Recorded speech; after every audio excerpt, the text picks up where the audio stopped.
sky above the Hive World of Orestes turned the color of a bruised lung. Great clouds of purple smoke covered the sun and stayed there for 3 weeks. This was the mark of the Great Rift. Millions of people looked up and knew that their souls were in danger. The planetary governor sent a message for help, but no one answered. The warp is a place of magic and demons that lives next to the real world. When the warp bleeds into reality, everything starts to rot. People began to hear voices in their sleep. Steel began to melt into flesh. The factory machines started to scream like living animals. On the 4th week, the first demons crawled out of the shadows. They had long claws and skin like wet silk. The local soldiers tried to fight, but their guns jammed with thick black oil. This was not a normal war. This was the end of a world. Deep in the heart of the main city, a group of dark monks gathered. These were cultists who served the dark gods of chaos. They wore robes made of human skin. They sang songs that made the air feel cold. They wanted to tear a hole in space to let their masters inside. They drew big circles on the floor using blood. The air grew thin and the ground shook. But then something happened that the dark gods did not plan. A thin line of blue light appeared in the middle of the air. It was not a messy hole like the ones demons make.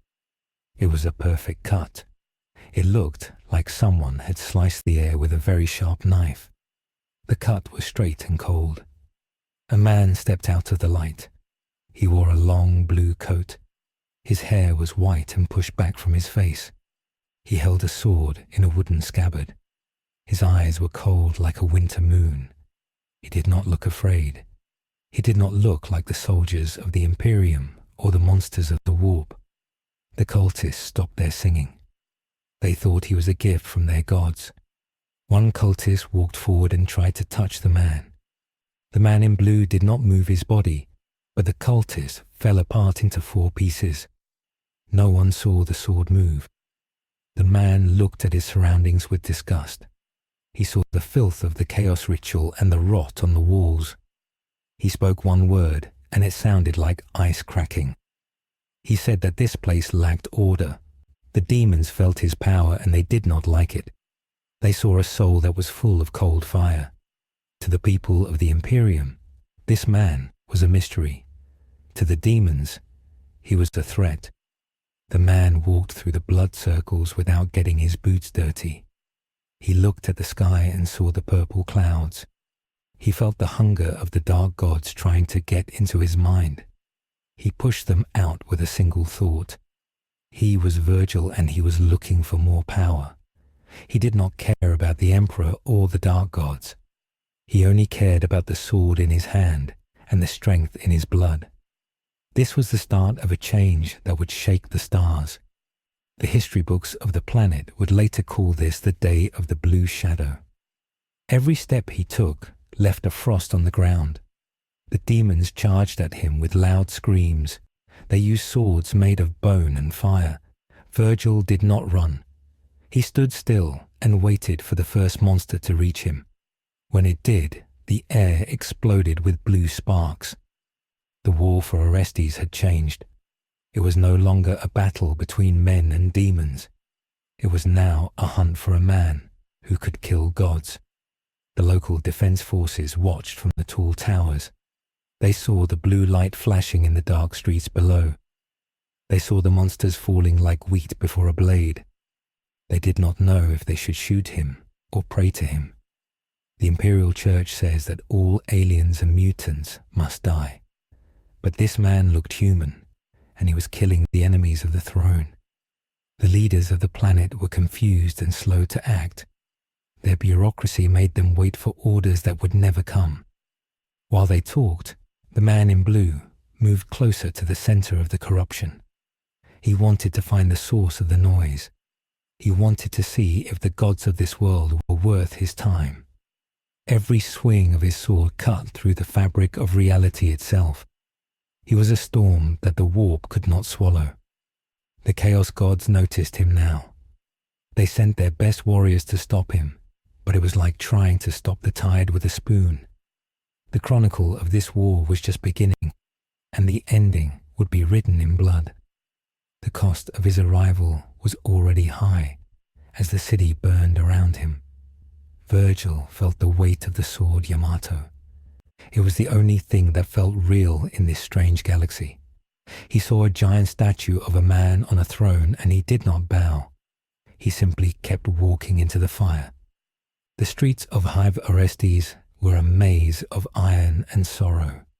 The lower levels had not seen the sun in 1,000 years.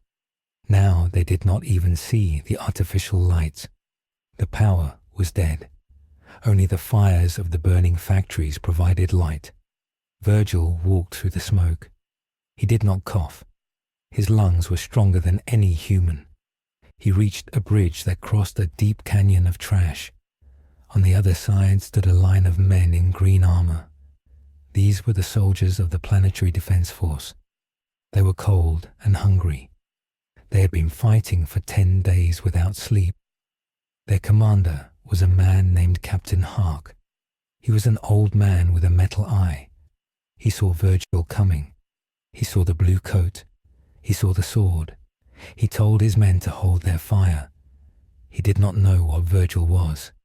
In the Imperium, everything strange is usually a monster. But Vergil did not look like a monster. He looked like a king who had lost his kingdom.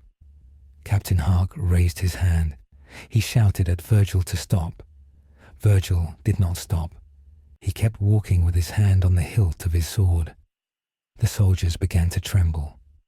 They felt a cold wind coming from the man in blue. It was not the cold of the hive.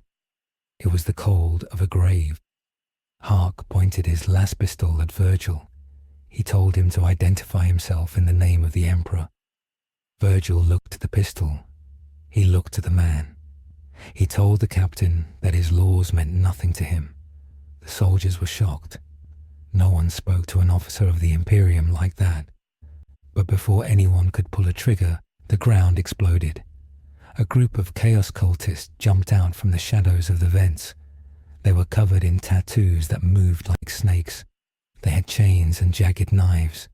They did not care about their own lives. They only wanted to kill for their dark gods. The soldiers turned to fire their laser guns.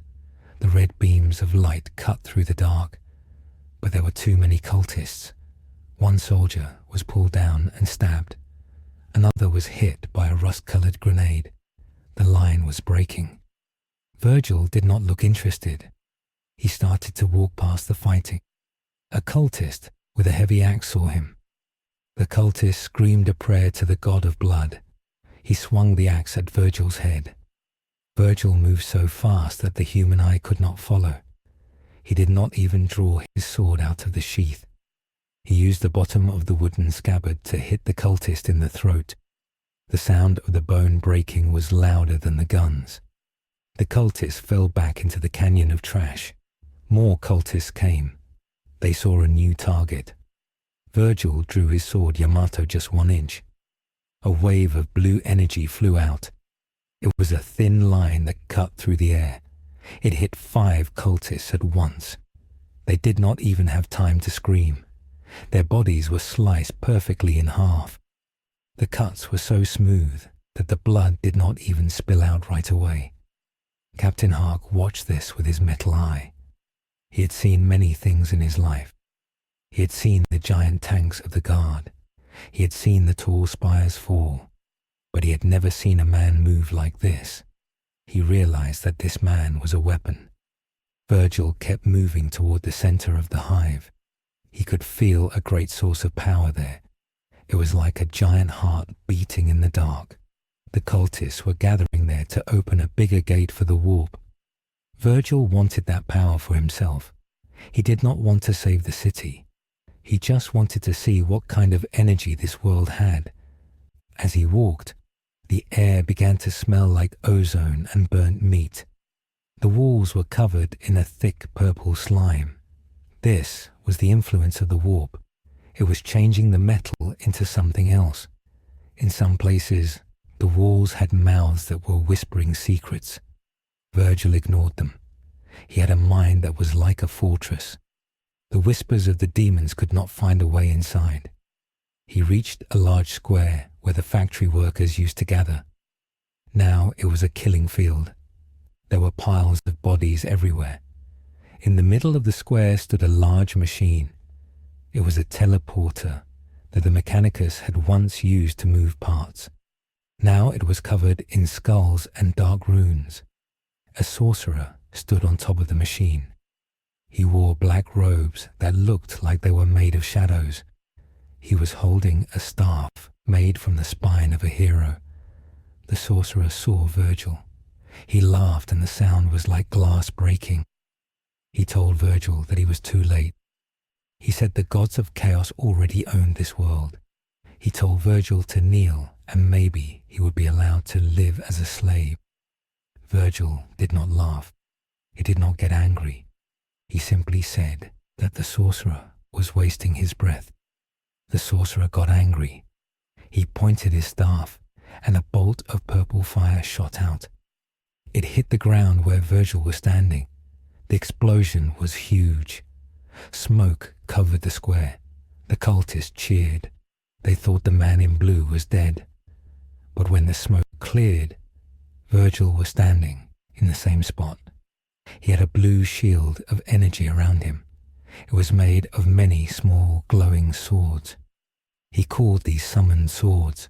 They spun around him like a crown. With a flick of his wrist, the swords flew forward. They moved like arrows. They hit the sorcerer in his shoulders and legs. The sorcerer fell down. He was surprised. His magic usually protected him. But these blue swords were made of pure will. They were stronger than his spells. Vergil walked up the stairs of the machine.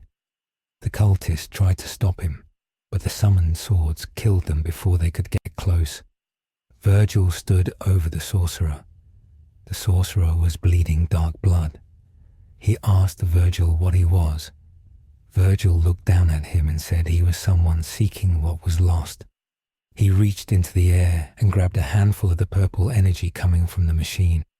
He squeezed his hand and the energy turned into a small blue crystal. He had taken the power of the ritual and turned it into an object. The machine died. The purple light in the sky grew dim. The sorcerer screamed because his gods were leaving him. Vergil turned away and left the sorcerer to die. He did not care about the ritual anymore. He had what he wanted. But the Imperium was not done with him. High above the city, a giant ship was watching. It was a ship of the Inquisition. They had seen the energy levels change on the planet. They had seen the blue flash on their screens. An inquisitor named Vane was in charge. He was a man who believed that anything not from the Emperor was evil. He saw the video of Vergil. He saw the way the man cut through the air. Vane did not think Vergil was a hero. He thought Vergil was a dangerous mutant or a new kind of demon. He ordered his elite troops to go down to the surface.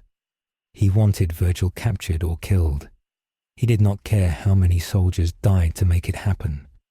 He also contacted the Mechanicus. A tech priest named Magos 8 Ro accompanied the mission.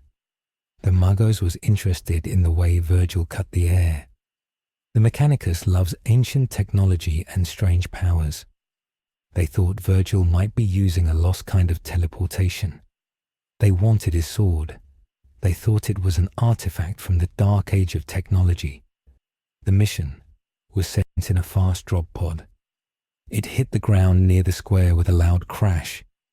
The doors blew open and stormtroopers stepped out. They had heavy armor and powerful guns called Hell Guns. They were much better than the local soldiers. They moved in a perfect circle. They pointed their guns at Vergil. Magos 8 Ro stepped out behind them. His body was mostly metal. He had 4 mechanical arms that looked like spiders. He spoke in a voice that sounded like a clicking clock. He told Vergil to drop his weapon. He said that the sword belonged to the state. Vergil looked at the metal man. He felt the cold logic of the machine. He thought it was boring. He told the Magos that the sword was part of his soul. He said that if they wanted it, they would have to take it. The stormtroopers did not wait. They started firing. The hell guns were much stronger than normal laser guns. They burned holes in the ground. Vergil moved through the fire. He was like a ghost. He was here, and then he was there. He appeared behind the first line of troopers. He used his sheath to knock them aside. He did not want to kill them yet. He was testing them. He wanted to see how strong the warriors of this world were. He found that they were brave but slow. The Magos used one of his mechanical arms to fire a web of electricity. It was designed to shut down muscles and machines. Vergil caught the web with his bare hand. He absorbed the electricity and threw it back. The shock hit the Magos and made his metal legs twitch. The Magos was shocked. His sensors told him that Vergil was not using the warp. He was using a power that came from inside his own body. This was impossible according to the rules of the Mechanicus. They thought all power must come from a machine or a god. Vergil was something else. The fight moved into the ruins of a large library. The walls were lined with millions of books made of dried skin. The air was dusty. The stormtroopers used their flashlights to find Vergil in the dark. But Vergil was the master of the dark. He sat on a high balcony and watched them. He saw how they worked together. He saw that they were very disciplined. He respected their discipline, but he did not fear it. He decided to end the fight. He stood up and jumped down into the middle of the group. He drew Yamato for the first time in a full circle. The move was called Judgment Cut. In 1 second, 1,000 cuts appeared in the air. The stormtroopers did not even feel the pain. Their armor was sliced into pieces. Their guns were cut into halves. They fell to the ground in a heap of broken metal. None of them were dead, but they could not fight anymore. Vergil stood in the center of the broken men. He looked at the Magos. The Magos was trying to fix his damaged legs. Vergil walked up to him. He put the tip of his sword against the Magos' metal chest. He asked where the leaders of this world were. The Magos gave him the coordinates of the high spire. He did not have a choice. His logic circuits told him that Vergil would kill him if he did not answer. Vergil thanked him and vanished in a blue blur. He was moving toward the top of the city. He wanted to meet the people in charge. He wanted to see if they were as weak as their soldiers. Meanwhile, the Chaos forces were not giving up. The death of the sorcerer had caused a ripple in the warp. A powerful champion of the Chaos Marines was coming. His name was Lord Malphus. He belonged to the Black Legion.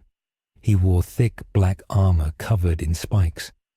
He carried a huge mace that screamed with the voices of the dead.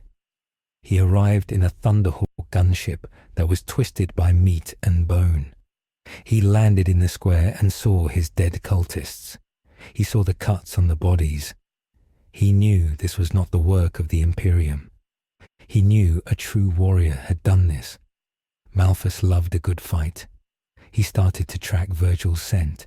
He could smell the power in Vergil's blood. He wanted to kill Vergil and take his skull for his god. The war was escalating. The city was now a three-way battle. The Imperium was trying to keep control. Chaos was trying to destroy everything, and Vergil was moving through it all like a sharp knife through silk. He reached the base of the high spire. This was the home of the planetary governor and the high priests. It was a giant tower that went up into the clouds. It was protected by huge gates and heavy cannons. The guards at the gate saw Vergil coming. They saw his blue coat and his white hair. They had heard stories from the survivors in the lower hive. They called him the Blue Devil. They were afraid. They did not fire their guns. They just stood there as he walked past. Vergil walked into the elevator. He pushed the button for the top floor. He waited as the machine carried him up. He looked out the glass window. He could see the whole city. It was a sea of fire and smoke. He saw the giant ships in the sky. He saw the explosions in the distance. He felt a small bit of pity for the people living here. Their lives were so short and full of fear. He wondered if his brother Dante would try to save them. But Vergil was not Dante. He was here for a reason. He reached the top floor. The doors opened and he stepped into a room filled with gold. There were statues of the emperor everywhere. The planetary governor was a fat man in a red suit. He was shaking with fear. He was holding a glass of wine that was spilling on his shoes. He looked at Vergil and asked what he wanted. He offered Vergil money and ships. Vergil ignored him. He went to the window and looked out at the horizon. He saw a massive storm coming. It was not a storm of rain. It was a storm of the warp. The sky was turning black and gold. This was a second wave of the invasion. The death of the sorcerer had only been the beginning. A massive rift was opening in space. Thousands of chaos ships were coming out of the void. The governor saw it too. He fell to his knees and started to pray. He asked the emperor to save him. Vergil looked at the man on the floor. He said that prayers do not win wars. He said that only power matters. He turned back to the window. He saw the first of the chaos ships enter the atmosphere. They looked like giant burning whales. They were dropping pods filled with thousands of chaos marines. The sky was filled with fire. The high spire began to shake as the heavy cannons started to fire. The sound was deafening. Vergil felt a sense of excitement. This was a challenge. He would show this galaxy what a Son of Sparda could do. He would not hide in a tower. He walked back to the elevator. He had work to do. He needed to find the strongest enemy and defeat them. He knew that Lord Malphus was coming for him. He could feel the dark energy of the Chaos Marine. He waited at the base of the tower. The ground shook as a landing pod hit the earth nearby. The door blew off and Lord Malphus stepped out. He was twice as big as Vergil. His armor was thick and his mace was glowing with green fire. Malphus laughed. He told Vergil that his soul would be a fine gift for the gods. Vergil did not say anything. He just took his stance.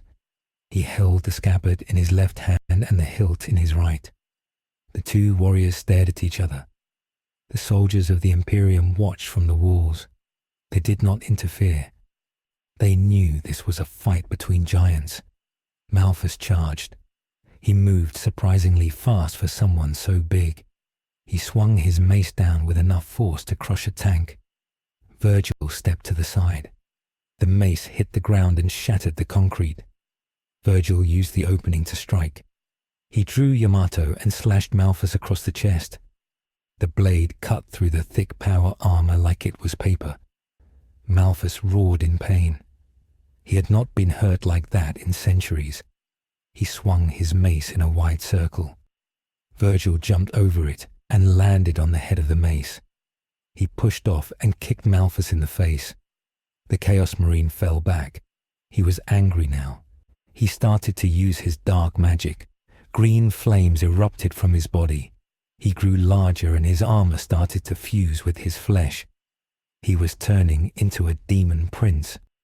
Vergil watched the transformation with a calm face. He had seen monsters before. He waited for Malphus to finish. He wanted to fight the Marine at his best. When Malphus was done, he was a giant beast with wings and horns. He breathed fire and his eyes were glowing red. He flew into the air and dived at Vergil. Vergil met him in the middle. The sound of their collision broke the windows of the nearby buildings. They fought in the air and on the ground. Blue light clashed with green fire.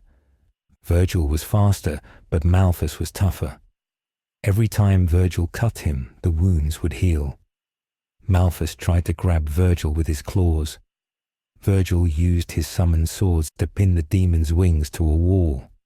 He then moved in for the final blow. He used a move called Rapid Slash. He moved through Malphas so fast that he appeared on the other side before the cuts showed up. Malphas stopped moving. He looked at his chest. There were dozens of deep cuts in the shape of a star. He tried to speak, but only blood came out. He exploded in a cloud of black smoke. Vergil stood in the middle of the smoke. He was breathing a little harder now. He looked at his sword. It was still clean. The blood of the demon did not stick to it. He heard a noise behind him. It was Inquisitor Vane. He had arrived with more troops. He saw the dead demon. He saw Vergil. He did not say thank you. He said that Vergil was a witch. He said that using such power was a sin. He ordered his men to capture Vergil. Vergil was tired of these humans. He told them that they were lucky he was on their side for now. He pointed his sword at the sky. He said that the real enemy was coming. He pointed to the Chaos Fleet. The first of the giant ships was now over the city. It was dropping thousands of monsters. The Inquisitor looked up. He realized that his small group of men could not stop this. He looked at Vergil. He asked if Vergil could stop them. Vergil did not answer. He just started to walk toward the center of the invasion. He was going to the place where the fighting was the thickest. He was a lone blue dot in a world of grey and red. The history of Orestes was being rewritten. The records would show that on this day a single man stood against a legion. They would record the way he moved and the way he fought. They would try to explain his power with science and religion, but they would never truly understand. Vergil was a force of nature. He was the storm that was approaching. The first act of this tragedy was over. The stage was set for a massive war. The Imperium was broken, Chaos was hungry, and Vergil was ready. He reached the main gate of the city. A wall of meat and iron was waiting for him. Thousands of Chaos soldiers and hundreds of tanks stood in his way. Vergil smiled. It was a cold and dangerous smile. He drew his sword, and the air began to hum. The blue light of Yamato lit up the dark street. He took his first step into the army of chaos. The ground cracked under his feet. The war had truly begun. Behind him, the Inquisitor watched through binoculars. He saw Vergil disappear into the mass of enemies. He saw limbs flying and tanks exploding. He saw the blue energy cutting through the darkness. He turned to his scribe and told him to write everything down. He said that if they survived, the galaxy needed to know about this man. He said that Vergil was the most dangerous thing he had ever seen. The scribe nodded and started to write. His hands were shaking, but he did not stop. He knew he was recording a legend. Vergil did not care about legends. He only cared about the next enemy. He found a large group of Chaos Marines guarding a bridge. They had heavy bolters and flamers. They saw him and opened fire. The air was filled with explosions. Vergil used his speed to dodge the bullets. He ran up the side of a building and jumped off. He landed in the middle of the Marines. He spun his sword and cut their heads off in one motion. He kept moving. He was a blur of blue and silver. He reached the other side of the bridge and kept going. He was heading for the main ship of the Chaos Fleet. It had landed in the middle of the city to serve as a base. It was a mountain of metal and bone. It was guarded by giant machines called Chaos Titans. These were walking towers with guns as big as houses. They saw Vergil and fired their main cannons. The ground turned to lava. Vergil ran toward the Titans. He was so small that they had trouble hitting him. He ran up the leg of the first Titan. He used his sword to cut through the thick armor of the knee. The Titan groaned and started to lean. Vergil jumped to the other leg and cut that one too. The giant machine fell forward and crashed into a row of buildings. The explosion was felt for miles. Vergil did not stop to look at his work. He was already moving to the next one. He was a one-man army. The people of the city started to come out of their hiding places. They saw the falling titans. They saw the blue light. They started to hope. They followed Vergil from a distance. They picked up the weapons of the dead and started to fight back. The arrival of one man had changed the spirit of the whole planet. The fear was gone. It was replaced by a cold anger. The Imperium was a machine of war, but it needed a spark to start. Vergil was that spark. He was the flame that was burning away the corruption of the warp. The Magos 8 Row watched from a high tower. He saw the way the people were following Vergil. He saw the way the Chaos Army was falling apart. He calculated the odds of victory. They had gone from 0 to 50% in 1 hour. He told his superiors that the anomaly was the key to saving the sector. He suggested that they support Vergil with everything they had. The Inquisition agreed. They ordered all remaining Imperial forces to follow the Blue Shadow. The tanks of the Guard and the ships of the Navy moved to support him. It was a strange sight. A lone man leading an entire world into battle. Vergil did not lead them because he wanted to. He led them because he was the only one fast enough to be at the front. He reached the entrance of the main Chaos ship. The doors were protected by a powerful warp field. It was a wall of purple energy that melted anything that touched it. Vergil stood before the wall. He felt the hunger of the warp. He felt the gods trying to pull him in. He raised Yamato. He did not use a physical strike. He used a strike of the mind. He cut the concept of the wall. The energy shattered like glass. The way was open. Vergil stepped into the dark heart of the enemy. He was ready for the final battle of the act. He was ready to face the master of the invasion. He was Vergil, and he would have his victory. The air inside the ship was heavy with the smell of blood and old metal. The walls were wet and moving. It was like being inside a giant throat. Vergil did not care. He walked down the main hall with a steady pace. He was looking for the heart of the ship. He was looking for the throne. He knew that someone was waiting for him there. He could feel a mind that was bigger and darker than the others. It was a mind that had lived for 10,000 years. It was a veteran of the Long War.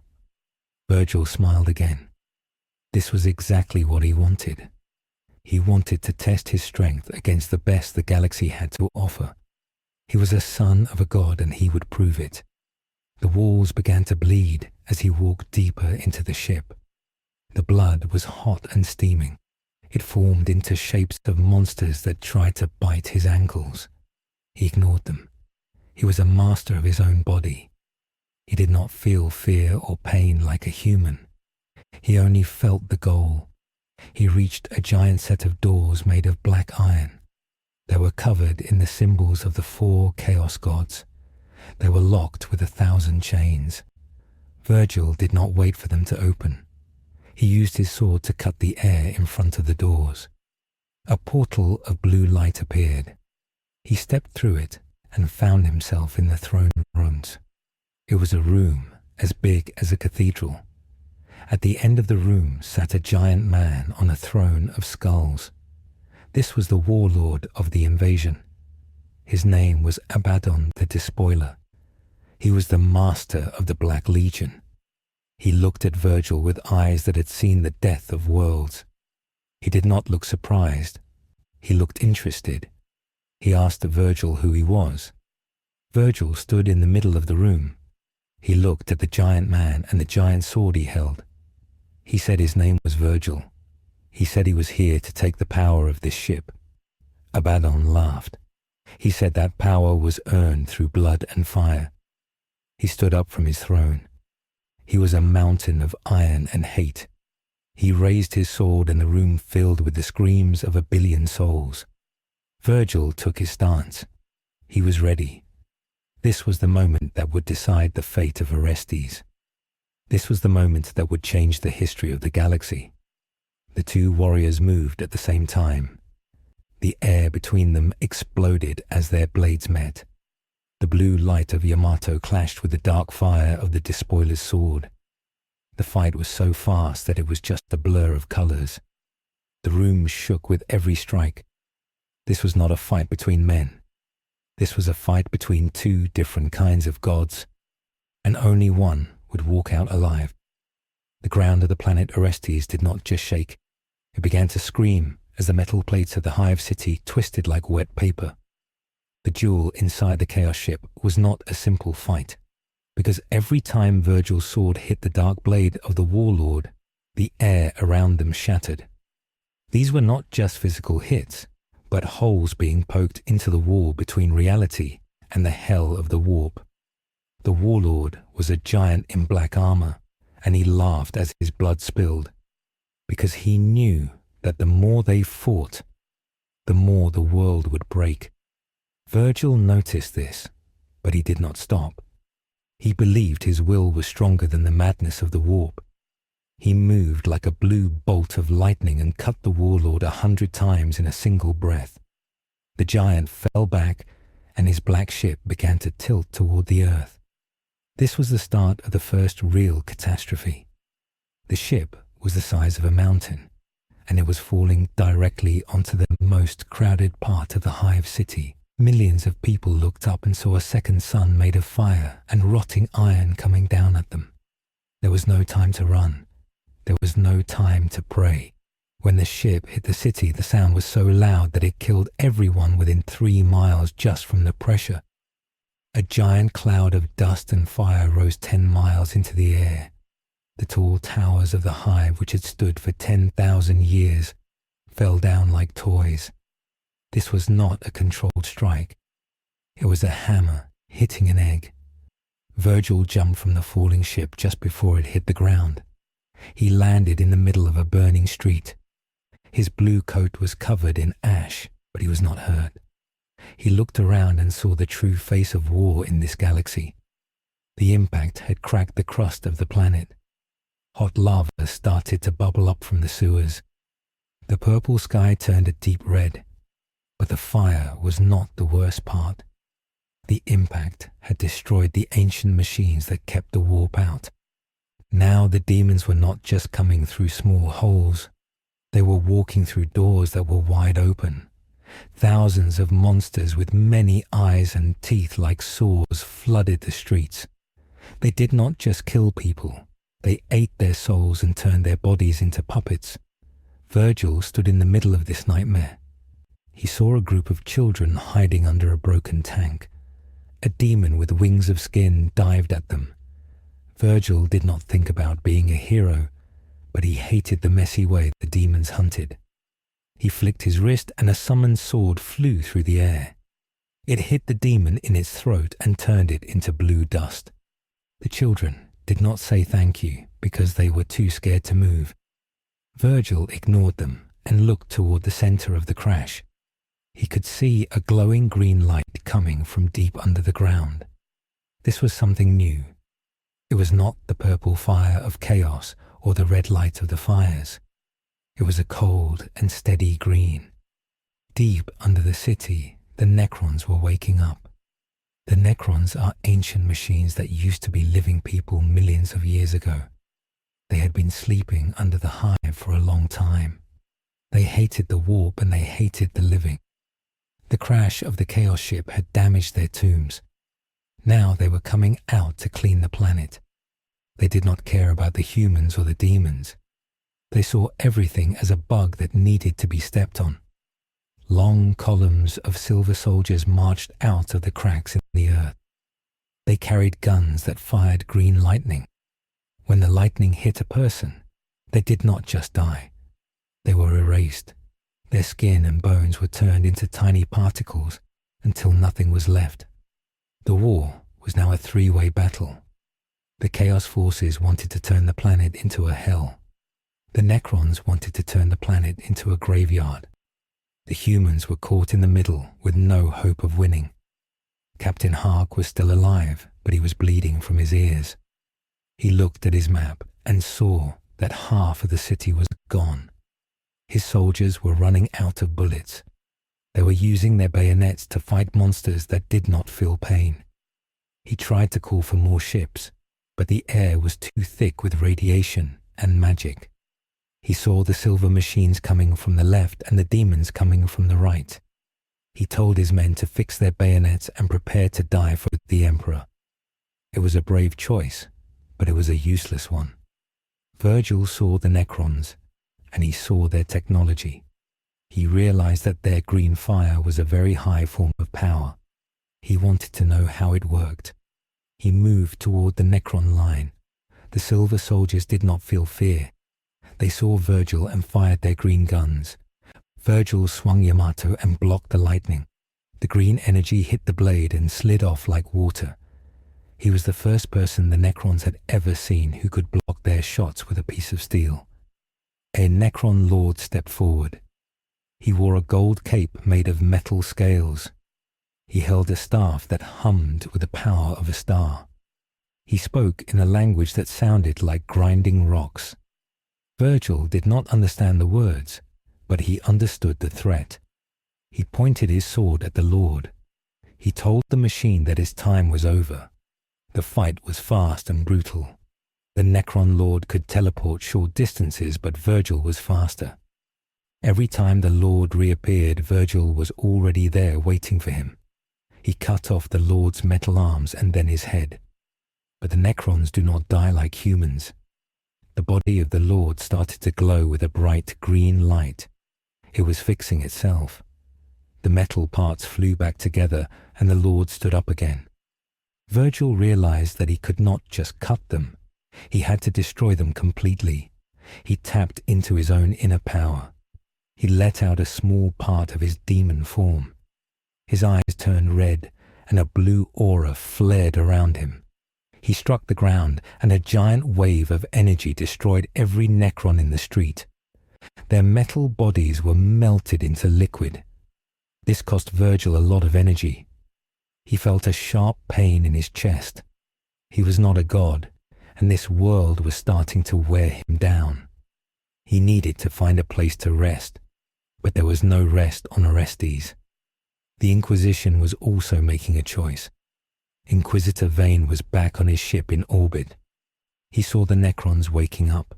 He saw the demons winning. He saw that the planet could not be saved. He followed the rules of the Imperium. There is a rule called Exterminatus. It means that if a planet is too far gone, you must destroy it from space to stop the infection from spreading. He did not want to lose the Hive World, but he could not let the Necrons or the demons leave. He ordered his crew to prepare the virus bombs. These bombs would turn every living thing on the planet into gas. The gas would then be set on fire, and the whole world would burn until nothing was left. He knew there were still millions of loyal soldiers on the ground. He knew Captain Hark was still fighting. He did not care.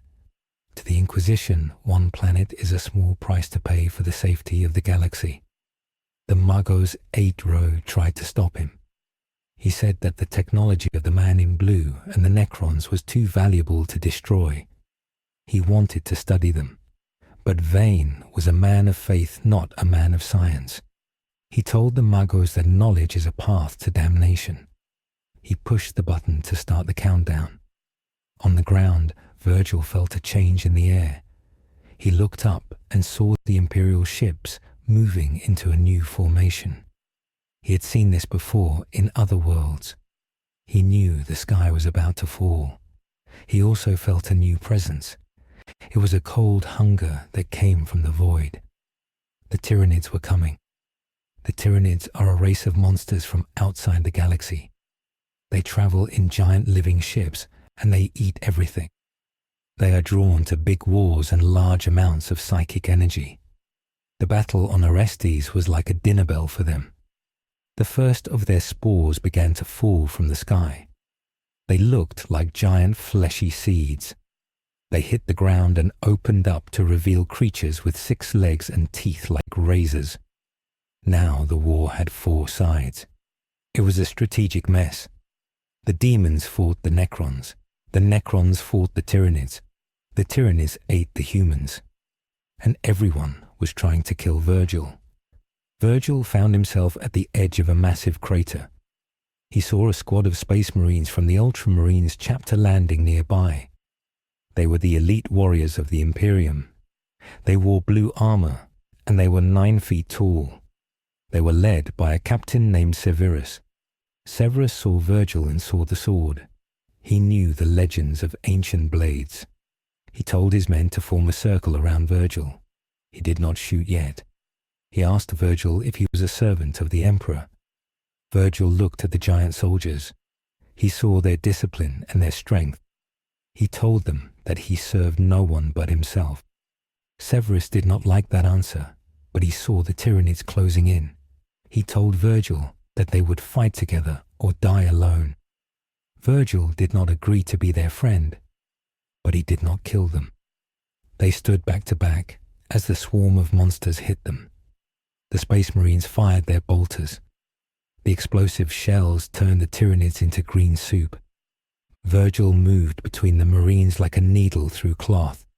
He cut the big monsters in half while the Marines killed the small ones. It was a perfect display of combat, but the numbers were too high.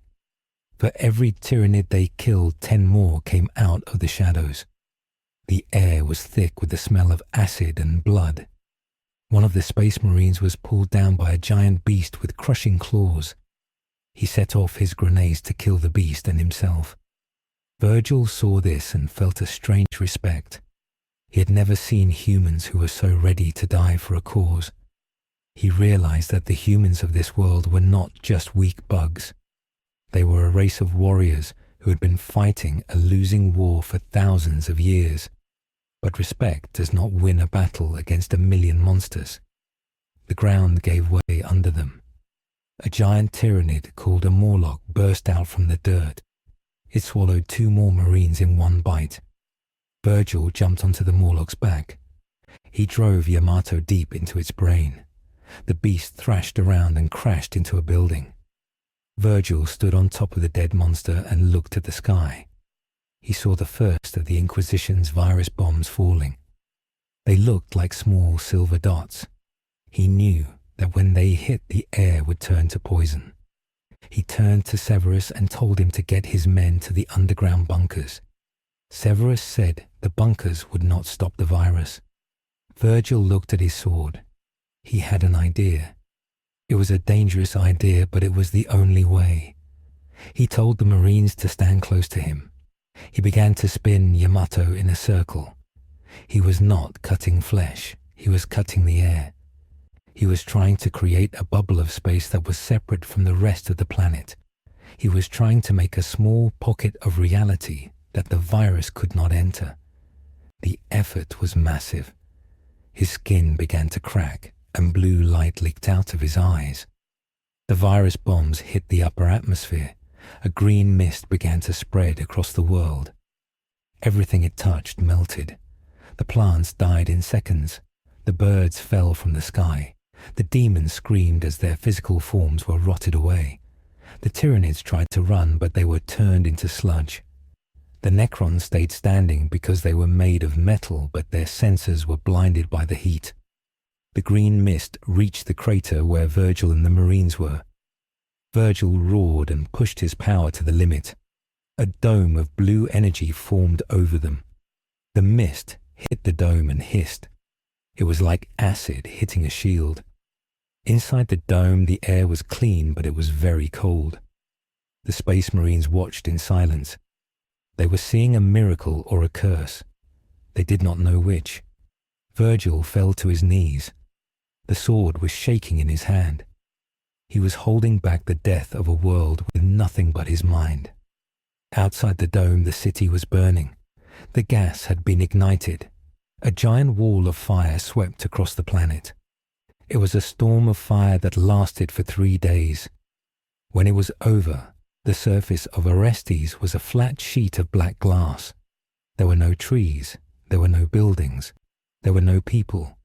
There were only the silver Necrons standing in the ruins and the blue dome in the crater. Vergil let the dome drop. He was exhausted. He had used more power in 3 days than he had in years. He looked at the Space Marines. Only 5 of them were left. Severus looked at the dead world and then at Vergil. He did not know if he should thank him or arrest him. He decided to wait. He knew that the Inquisition would be coming down to check their work. He also knew that the Necrons were still active. The catastrophe had killed the living, but it had not stopped the machines. The Necrons were now the masters of the planet. They began to build giant black towers that reached into space. These towers were designed to close the warp rift forever, but they were also designed to kill anything that was not a Necron. The survivors in the crater were the last things left on the planet. They were a small group of soldiers and one strange man. They had no food and very little water. Their radios were dead. They were alone in a graveyard. This was the true cost of the war. The victory over the demons had cost the life of the entire world. Vergil stood up and sheathed his sword. He did not look at the Marines. He started to walk toward the nearest black tower. He knew that the Necrons had the power he wanted. He knew that their energy was the only thing that could get him off this dead rock. He did not care about the fire or the virus. He only cared about the next step. The second act of the Chronicle was a record of total loss. It showed that in the 41st millennium there are no happy endings. There is only survival and the cold logic of the machine. The Marines followed Vergil because they had nowhere else to go. They walked across the black glass of the world. Their boots made a clicking sound on the melted sand. They were like ghosts walking through a dream. Above them the sky was clear for the first time. The purple clouds were gone. The red fire was gone. There was only the cold black of space and the distant stars. But the stars did not look friendly. They looked like the eyes of gods who were waiting for them to die. The Chronicle noted that the psychological impact on the survivors was absolute. Captain Severus wrote in his final log that he had seen the end of all things, and it was colored blue. He wrote that the man called Vergil was not a man, but a fundamental force. He was the only thing that could stand in the middle of a virus storm and not blink. As they reached the base of the Necron Tower, they saw a massive gate. It was guarded by giant machines that looked like spiders. The spiders had many eyes that glowed with green light. They saw the survivors and they began to move. Vergil did not wait for them to attack. He ran forward with his sword ready. He was tired, but his spirit was still sharp. He was the Son of Sparda, and he would not die on a dead world. The fight for the tower was the only thing left. It was a fight for the future of the sector. If the Necrons finished their towers, they would kill all life in the nearby systems. If Vergil took the tower, he could use it to find a way home. The interests of the man and the machines were at a total conflict. The strategic situation was simple. It was a battle for the key to the galaxy. The Marines took their positions and prepared to fire their last bullets. They knew they would not survive the day, but they would die fighting alongside the most powerful warrior they had ever seen. The air around the tower began to hum with power. The final confrontation of the act was beginning. Vergil jumped into the air and his sword flashed like a star. The green light of the Necrons met the blue light of the Son of Sparda. The sound of their collision was the only thing that could be heard on the dead world of Orestes. The records of the Inquisition would later say that the planet was empty. They would say that nothing survived the virus bombs. But they were wrong. In the ruins of the Hive, a blue shadow was still moving. And where he moved, the history of the galaxy followed. The tragedy was not that the world died. The tragedy was that the war was just getting started. The move to the next phase was inevitable. The survivors had to choose between the machine and the devil. And in the 41st millennium, the devil is often the only one who can save you. The long walk across the glass plains continued as the sun began to rise. It was a small and weak sun, but it was enough to show the way. Vergil did not look back. He did not look at the dead city or the dead people. He only looked at the tower. He was a man of focus, and nothing could turn him away from his path. The second act was a lesson in power and the price of using it. It showed that even a god can be tired. It showed that even a machine can be broken. And it showed that even in the darkest night, a single sword can still find the light. The Marines reached the gate, and the first spider machine fired its laser. The battle for the tower began with a burst of heat and a scream of metal. Vergil was in the middle of it all, a blur of blue and silver against the green dark. This was his world now, a world of iron and blood, and he would rule it, or he would break it. There was no middle ground. The records of the campaign archive end this section with a note on the resource state of the survivors. They had no supplies. Their armor was failing. Their morale was gone. But they had a leader who did not know how to lose. And that was more than any other army in the galaxy had. The story moves forward into the strategic chain reaction that would change everything. The choices made at the foot of that tower would echo for centuries. The loss of Orestes was a catastrophe, but the birth of the legend of the Blue Devil was a transformation. The universe was bigger and scarier than Vergil had thought, but he was bigger and scarier than the universe realized. The fight continues into the dark. The green light of the Necron Tower was so bright that it made the eyes of the surviving Ultramarines bleed.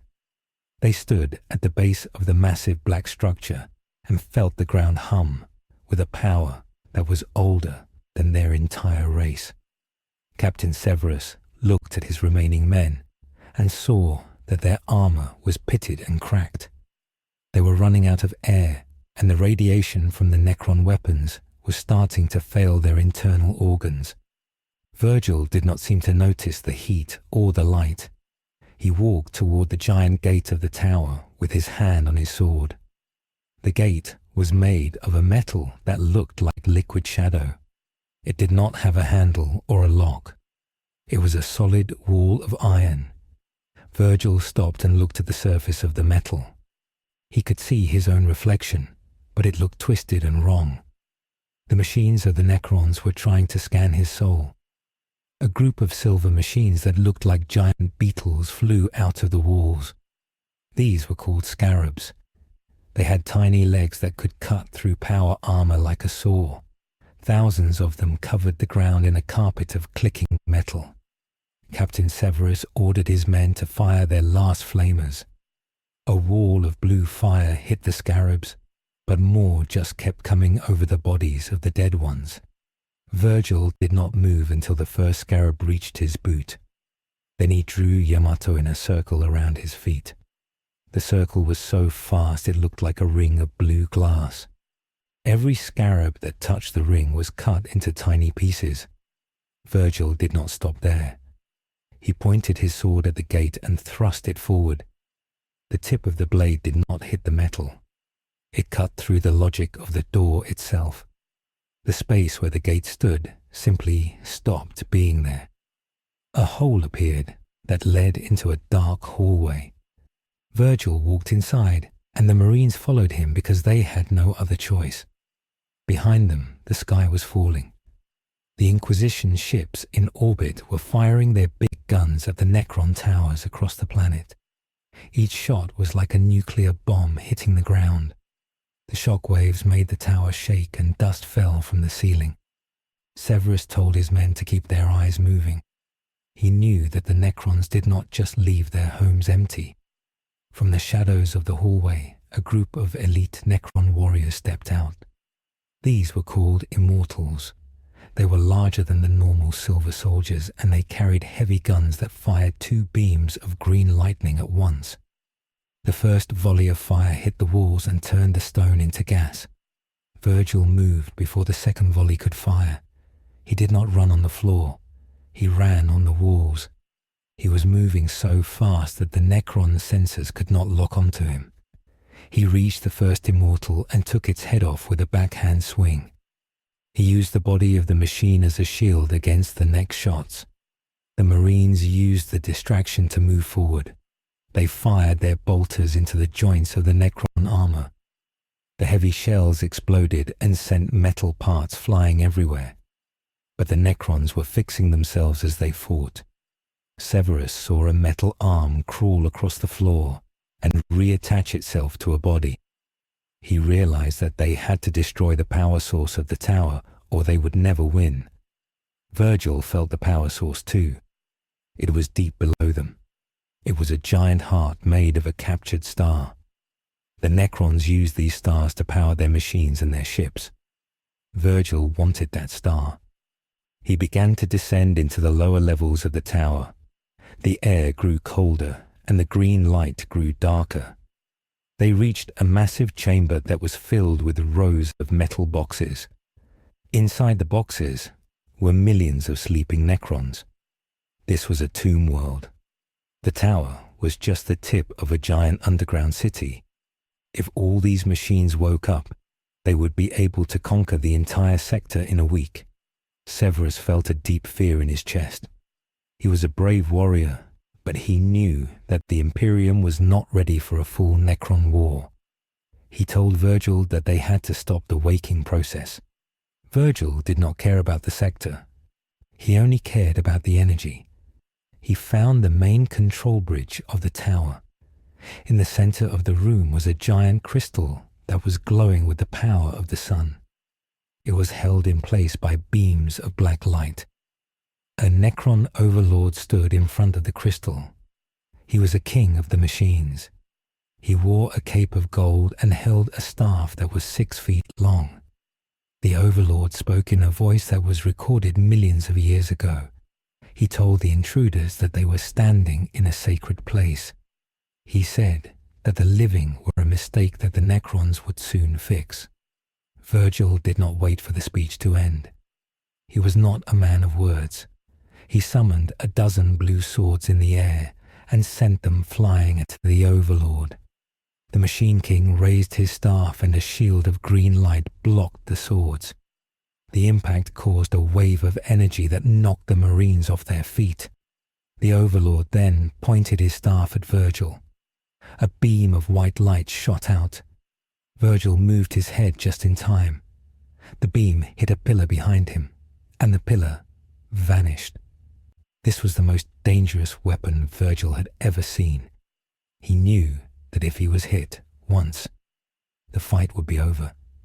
He began to use his portal ability to move around the room. He would appear behind the overlord and strike and then vanish before the overlord could turn around. The fight was a dance of light and shadow. The overlord was slow, but his armor was thick. Vergil was fast, but his sword was having trouble cutting through the gold metal. Outside the tower, the strategic situation was changing. The Chaos Fleet had seen the energy spike from the tower. They decided to send their own elite warriors down to the surface. A group of Terminators from the Black Legion landed on the roof of the tower.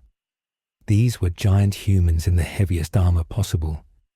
They had spikes and skulls on their shoulders, and they carried power axes that could cut through tanks. They broke through the ceiling and joined the fight. Now the room was a mess of 3 different forces. The Necrons were fighting the humans. The Chaos Marines were fighting everyone. And Vergil was in the middle of it all. The chain reaction had begun.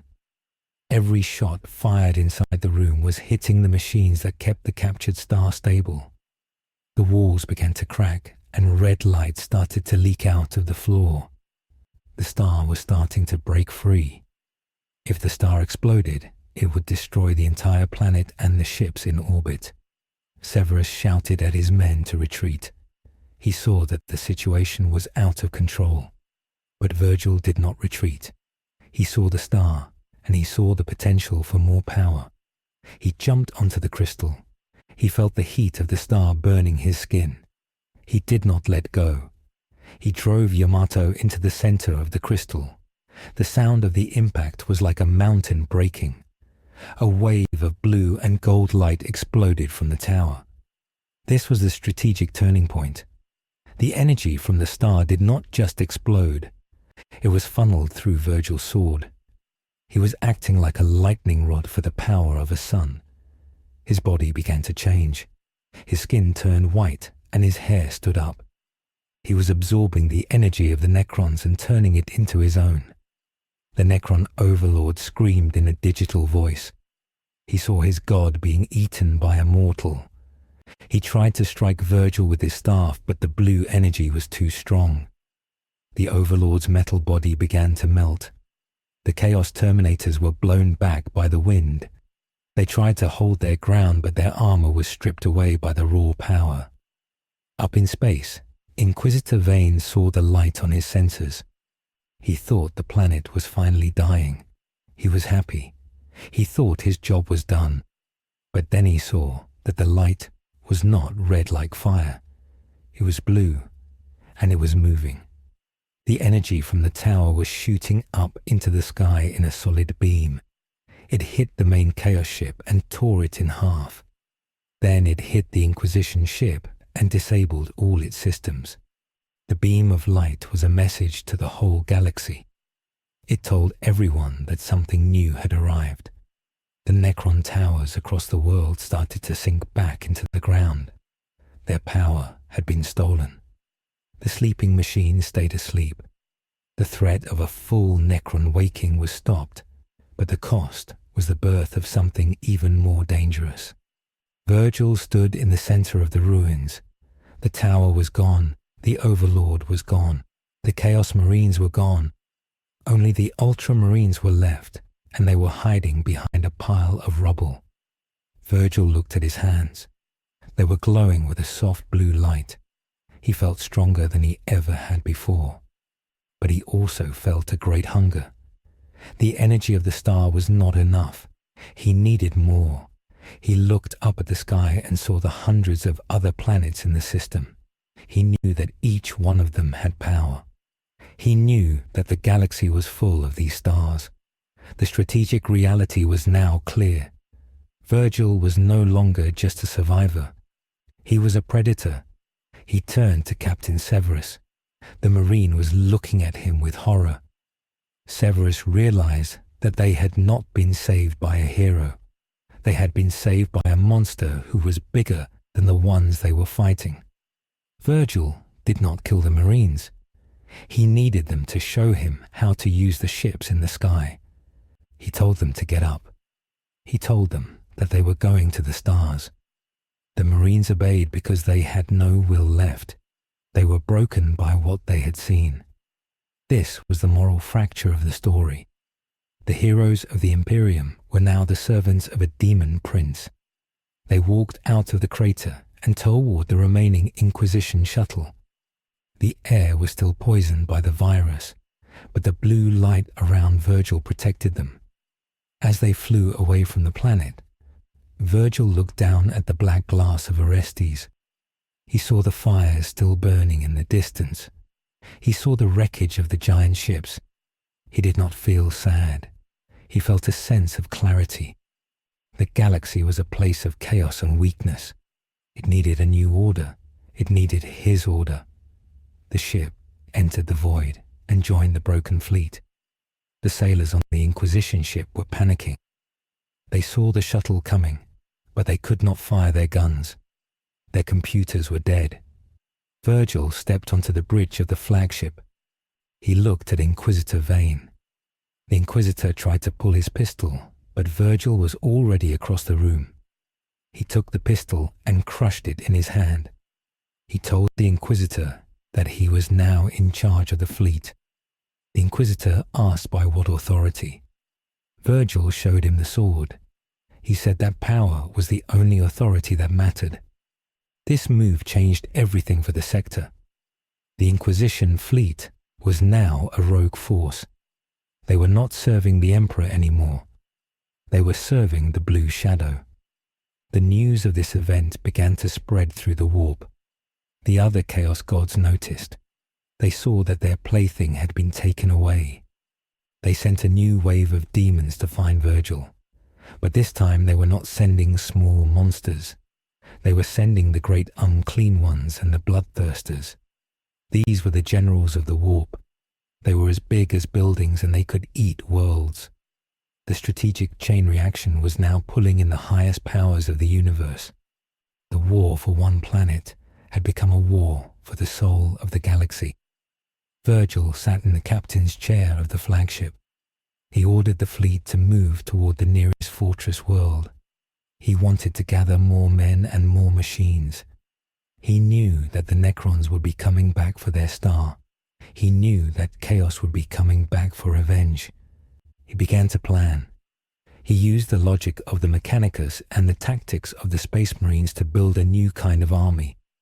He called it the Order of the Blade. He spent months training the soldiers. He showed them how to fight with speed instead of just heavy armor. He showed the tech priests how to use the energy of the Necrons to make better shields. The fleet grew from 10 ships to 50. They became a legend in the sector.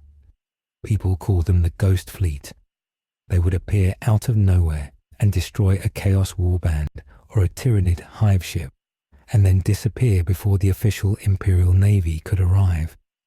But every victory had a cost. Vergil was becoming more and more distant. He stayed in his room for days at a time, staring at the black cube he had found in the crater. He was learning the secrets of the Pariah Nexus. He realized that the Necrons were building a giant wall around a part of space. Inside that wall, the warp could not exist. This meant that the demons would die and the humans would lose their souls. People would become like machines. They would have no feelings and no dreams. Vergil liked the idea of a world without chaos, but he did not want to be a machine. He wanted to be the master of the wall. He wanted to be the one who decided who lived and who died. This was his true motive. He was not trying to save humanity. He was trying to replace the gods. The physical cost on the soldiers was heavy. They were always tired. They were always hungry. They were fighting a war that never ended. Captain Severus saw his men fading away. He saw the light in their eyes going out. He knew that they were becoming like the Necrons. They were losing their humanity. He tried to talk to Vergil, but Vergil would not listen. Vergil told him that humanity was a weakness. He said that to survive in this galaxy, you had to become something else. One day the fleet arrived at a planet called Cadia. This was the most important world in the galaxy. It was the gate to the warp. If Cadia fell, the galaxy would be cut in half. A massive battle was happening there. Millions of soldiers were fighting on the ground. Thousands of ships were fighting in space. Vergil saw the chaos and he saw the opportunity. He told his fleet to enter the battle. He did not join the Imperium side. He did not join the chaos side. He drove his flagship straight into the middle of the enemy formation. He used the power of the stolen star to fire a beam of energy that destroyed 10 chaos cruisers in one shot. The Imperial admirals were confused. They did not know who this new player was. They saw the ultramarine symbols on the ships, but the ships were not following orders. Vergil jumped from his ship and landed on the hull of a chaos battleship. He used Yamato to cut a hole into the bridge. He killed the chaos captain and took control of the ship. He then used that ship to ram another one. He was a whirlwind of destruction. The Battle of Cadia was changed forever by his arrival. The Chaos forces had to pull back to deal with the Ghost Fleet. The Imperial forces were able to regroup. But the cost was high. The planet of Cadia was still breaking apart. The warp was opening a giant eye in the sky. Vergil looked at the eye, and he did not blink. He felt the gaze of the four gods on him. They were laughing. They thought he was a fool for trying to stop them. Vergil did not care. He raised his sword and prepared for the next fight. He was the storm, and he was ready to blow the gods away. The strategic reaction had reached its peak. The entire galaxy was watching the man in blue. Some saw a savior, some saw a devil, but everyone saw the power. The act ends with Vergil standing on the deck of his ship, looking into the heart of the warp. He has the cube in one hand and his sword in the other. He knows the way forward. He knows what he has to do to become a god, and he is willing to pay any price to get there. The fate of the universe is now tied to the will of one man, and that man is a son of Sparda. The records of the Black Library would later call this the Age of the Blue Sword. It was a time of fire and light. It was a time when the rules of the universe were broken and remade. The chain reaction was complete. The world of Orestes was just the first domino. Now the whole galaxy was falling, and at the end of the line stood Vergil. He was waiting for the final convergence. He was waiting for the moment when everything would come together. And when it did, he would be ready to cut it all down. The strategy had worked. The enemies were distracted and the power was his. The final act was about to begin, and it would be the bloodiest of them all. The story of the Ghost Fleet would be told for 10,000 years. It would be a story of a man who refused to bow to anyone. It would be a story of a power that could not be contained. And it would be a story of a galaxy that was changed forever by a single cold choice. The silence of the void was the only answer to his ambition. The stars were cold and the gods were waiting. But Vergil was not afraid of the dark. He was the one who brought the light, and the light was a blue blade that never missed its mark. The fleet of the Blue Devil was dying from the inside. It had been 6 months since the Battle of Cadia, and the ships were starting to fall apart. The metal walls of the flagship were covered in a layer of frost and rust. The machines that made clean air were making a clicking sound that meant they would stop soon. The people on the ships were even worse. There were 10,000 sailors and 5,000 soldiers left in the fleet. They were eating thin soup made from recycled scraps. Their skin was pale and their hair was falling out from the radiation of the void. Every day the tech priests of the Mechanicus came to Vergil and told him that the ships needed parts. They needed oil and wires and fresh fuel. Vergil sat on his chair on the bridge and listened to them. He did not look at them. He looked at the black cube in his hand. He was trying to figure out how to open it without destroying the ship. He told the tech priest to go away. He said that he would find what they needed when he was ready. This was the first sign of the personal cost of his journey. Vergil was becoming so focused on his own power that he was forgetting the needs of the army he had built. Captain Severus was the only one who dared to speak to him. Severus walked onto the bridge and the floor creaked under his heavy boots. He told Vergil that the men were starting to lose their minds. He said that 3 sailors had jumped into the warp engines because they couldn't stand the hunger anymore. He told Vergil that if they did not find a planet with supplies soon, there would be a mutiny. Vergil finally looked up. His eyes were cold and sharp. He told Severus that a true warrior does not need bread to fight. He said that the will is the only fuel that matters. But he knew that Severus was right. A dead army cannot win a war. Vergil stood up and pointed at a spot on the star map. It was a small moon called Elara. It was not a famous world, but it was a storage base for the Imperial Navy. It was guarded by a single regiment of soldiers and a small group of monks. Vergil ordered the fleet to change course. He told them that they would take everything they needed from Elara. This was the small choice that would lead to a massive outcome. Vergil could have chosen to attack a larger world or hide in the dark. By choosing Elara, he was entering a trap that had been set for him months ago. The Inquisition had not forgotten about the thief who stole their ships. They had placed a secret tracking device on the flagship. They knew exactly where he was going. As the fleet approached the moon, they saw that it was a cold and grey place. It was covered in giant warehouses made of stone. There were no trees and no oceans. There was only the wind and the snow. Vergil did not wait for the ships to land. He used his sword to open a portal and stepped onto the surface of the moon. He was alone. He wanted to see if the guards would fight or surrender. He walked toward the main gate of the largest warehouse. A group of soldiers saw him. They were wearing thick coats and carrying heavy guns. They were not elite soldiers like the Space Marines. They were just men who had been forgotten on a lonely moon. Their sergeant was a young man who had never seen a real battle. He raised his hand and told Vergil to stop. Vergil kept walking. The sergeant was afraid. He could feel the power coming from the man in blue. He made a choice. He did not fire his gun. He dropped it on the ground and fell to his knees. He asked Vergil for mercy. He said that they were hungry too. He said that the Imperium had not sent them food in a year. This was the moment where Vergil made another choice. He could have killed the sergeant for being weak, but instead, he told the man to get up.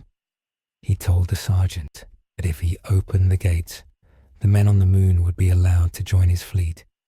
He promised them food and a purpose. The sergeant agreed. He opened the gates and the ghost fleet began to land. Thousands of hungry sailors ran into the warehouses. They found piles of canned meat and boxes of clean water. They found mountains of coal and barrels of oil. They cheered and cried. They thought Vergil was their savior. But the massive outcome was already happening. Inside the warehouse, the sergeant led Vergil to a secret room in the back. He said that there was a special item that the Inquisition had told them to protect with their lives. He opened a heavy iron chest and inside was a single golden key. It was not a normal key. It was a digital key that could open the communication codes of the entire Segmentum Solar. This was the heart of the Imperium's defense network. If Vergil used this key, he could hear every secret message and see every ship movement. But the key was also a beacon. The moment Vergil touched it, a signal was sent to the homeworld of the Grey Knights. The Grey Knights are the most secret and powerful of all Space Marines. They are trained to kill demons and anyone who uses forbidden power. They had been waiting for the beacon to turn on. On a hidden moon near Saturn, a giant strike cruiser called the Fire of Justice began to move. It was filled with 100 Grey Knights and their leader, Grand Master Voldus. They were the ultimate hunters. They did not care about the hunger of the sailors or the beauty of the sword. They only cared about the law of the Emperor. They entered the warp and headed for Ilara. Back on the moon, Vergil was looking at the key. He knew it was a trap. He could feel the tiny pulse of energy coming from it. But he did not throw it away. He thought he could use it to lure his enemies into a fight. He wanted to test his strength against the best the Imperium had. He told his fleet to stay on the moon. He told them to build fortifications. He knew that a storm was coming. The sailors were happy because they had full bellies, but the soldiers were nervous. They could feel the tension in the air. Captain Severus spent his time cleaning his bolter and talking to his men. He told them to be ready for anything. He knew that the Grey Knights were coming. He had seen them once before in a dream, and it had been a nightmare. The weather on the moon began to get worse. The wind turned into a scream, and the snow became so thick that you couldn't see your hand. This was not natural weather. The Grey Knights were using their psychic powers to hide their approach. Suddenly, the sky split open. The Fire of Justice appeared out of the clouds like a falling star.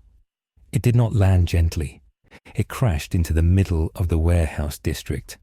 The shockwave knocked down the stone buildings and buried the food. The sailors who were eating just a moment ago were now crushed under the rocks. Vergil stood in the middle of the snow and watched the ship. The main door opened and the Grey Knights stepped out. They were wearing silver armor that was covered in holy words.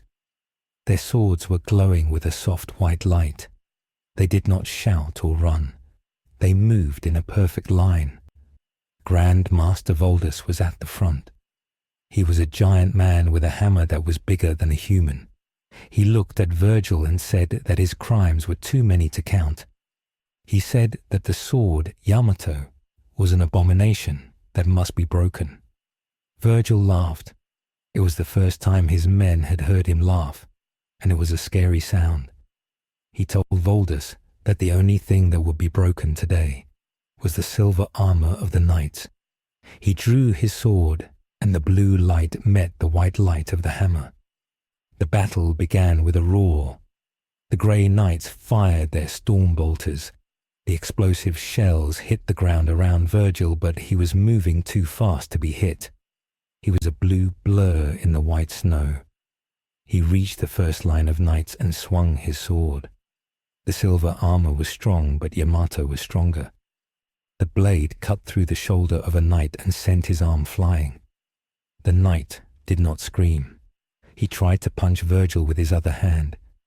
Vergil stepped back and used a summoned sword to pin the knight's feet to the ground.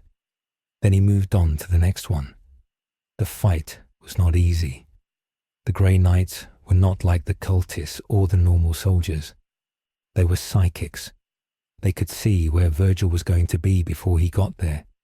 They used their minds to push against him. Vergil felt a heavy weight on his shoulders. It was like he was swimming in thick oil. His movements became slower. Voldus moved in with his hammer. He swung it down with the power of a thunderbolt. Vergil blocked it with his sheath, but the force sent him flying through a stone wall. He landed in a pile of rubble, and for a moment he did not move. The sailors saw their leader fall, and they began to panic. They started to run toward the ships, but the Grey Knights fired on them. They said that anyone who followed the Blue Devil was a heretic and must die. Captain Severus saw his men being killed, and he couldn't take it anymore. He ordered the remaining Ultramarines to attack the Grey Knights. This was a tragedy. It was Space Marines fighting Space Marines. Severus shouted at the Knights to stop. He said that they were all on the same side, but the Grey Knights did not listen. They said that Severus was tainted by the company he kept. The two groups of blue and silver warriors clashed in the ruins. The snow turned red with the blood of heroes. Vergil stood up from the rubble. He was angry now. He had been trying to play a game of honor, but the knights had brought a war of destruction. He let his demon side take over. His skin turned black and blue, and he grew horns. His sword became a massive blade of pure energy. He let out a scream that cracked the ground. He ran at Voldus, and the two leaders met in the center of the battlefield. The impact was so loud that the soldiers on both sides stopped fighting to watch. The hammer and the sword hit each other again and again. Every hit made a flash of light that blinded everyone. Vergil was no longer just a man. He was a monster of speed and hate. He hit the hammer so hard that it started to crack. Voldus was shocked. He had never seen someone who could break a holy weapon with a piece of steel. He tried to use a powerful psychic blast to blow Vergil away. He focused all his mind into a single point of light. But Vergil was faster. He used the portal ability to step behind the blast. He grabbed the golden key from his pocket and threw it at Voldus. The key hit the Grand Master in the eye and distracted him for a second. That second was all Vergil needed. He drove his sword through the center of Voldus's chest. The blade went through the thick armor and out the back. Voldus looked down at the sword and then at Vergil.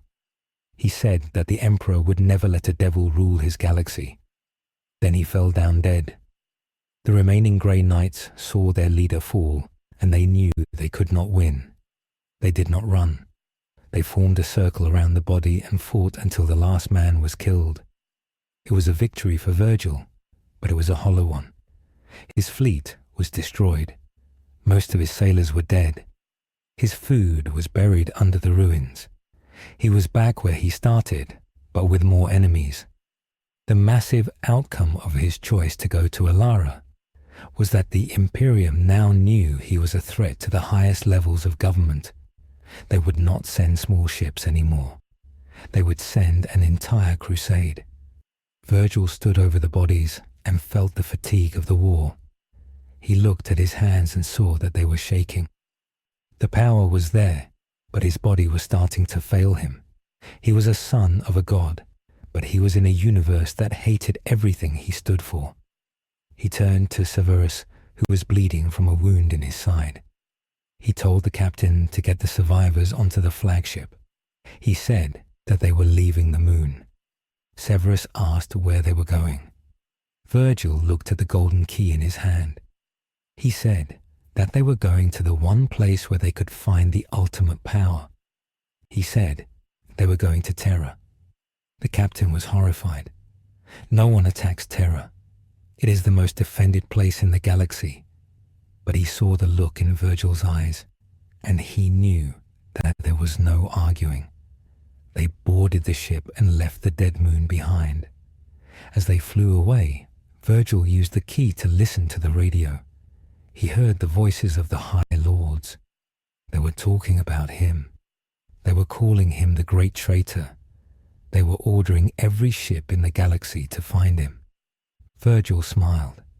He liked being the center of attention, but the human cost was rising. The soldiers on the ship were quiet. They had lost their brothers and their hope. They looked at Vergil and they didn't see a leader anymore. They saw a dark shadow that was leading them to their deaths. This was the moral fracture of Act 4. The line between right and wrong was gone.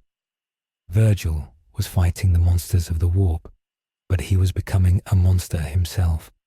He spent the long journey to the Sol system, sitting in the dark and talking to the black cube. He was starting to hear a voice coming from inside the box. It was a voice that promised him everything. It promised him a world where he would never be tired and never be hungry. It promised him a throne that would last forever. Vergil knew it was the voice of a demon, but he didn't care. He was desperate.